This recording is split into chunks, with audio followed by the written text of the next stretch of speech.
Bentornati e bentrovati a Storie. Giungiamo questa settimana a concludere un percorso interessantissimo attorno al poeta Tirteo, il poeta degli Spartani, colui il quale ha dato voce alla forza di Sparta nel VII secolo a.C., mentre era in un momento di fortissima crisi nella guerra contro i Messeni.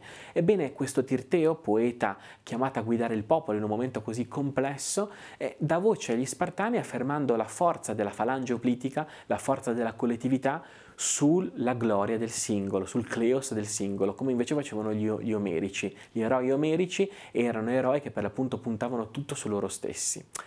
E questa affermazione potente e anche un po', come dire, controtendenza del popolo sul singolo aveva un prezzo. Il prezzo qual era? Sicuramente la scoperta di un popolo di riferimento, ma sicuramente il venir meno delle istanze individuali.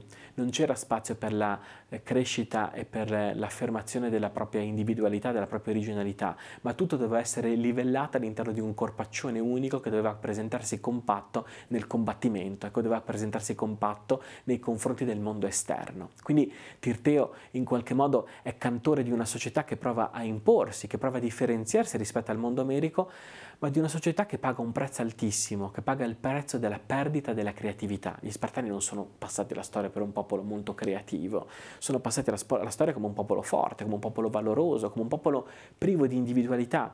Ma essere privi di individualità a volte vuol dire anche essere privi di persone che in qualche modo si distinguono e distinguendosi danno adito e luogo ad una creatività che genera cultura, che genera progresso. È un po' la pena del contrappasso, ci piace dire che c'è un bene comune che è superiore al bene del singolo, ma è difficile affermarlo fino in fondo perché il prezzo da pagare è molto alto e gli elegiaci cercheranno di equilibrare un po' la sorte, le sorti di questa apparente contraddizione. L'elegia che nasce per trovare un'etica pubblica, l'elegia che nasce per trovare un comune terreno su cui costruire qualcosa di significativo come comunità, si scontra qui col primo dei grandi problemi: come stanno insieme i diritti legittimi dell'individuo con i diritti altrettanto legittimi della comunità? È una domanda grandissima a cui non può rispondere Tirteo perché in qualche modo la sua produzione si conclude qui, ma a cui dovremmo rispondere sempre qui, sempre a Storie, la prossima settimana.